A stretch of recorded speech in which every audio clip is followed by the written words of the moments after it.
Der sker det her, Anders og jeg, vi har fundet en podcast, som er omtrent et års tid gammel, på Radio 24/7, som lidt behandler det her emne med, om 2. verdenskrig er gået igennem glemmebogen. Det handler om, at de har observeret, at der ikke var nogen lys i vinduerne 4. maj, og det har de så haft lidt gang i på deres natradio.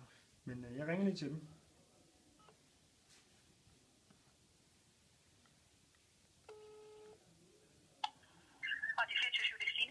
Ja, goddag, du taler med David Friis. Goddag. Jeg ringer til dig fra Danmarks Medie- og Journalisthøjskole. Vi er i gang med en opgave og har fundet et radioprogram på 24/7, hvor vi gerne vil have lov at sakse lidt fra en podcast. Ved du, hvem der kan give tilladelse til det?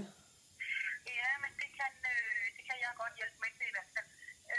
Nu skal du høre, hvis du lige skriver et par linjer til mig, det vil jo ikke være en stor afhandling. Nej. Så skal jeg nok lige få det klaret og give dig et svar. Og så også lige sende et link med til det, som I har planer om at sakse i. Ikke? Jo, jeg linker til den konkrete podcast.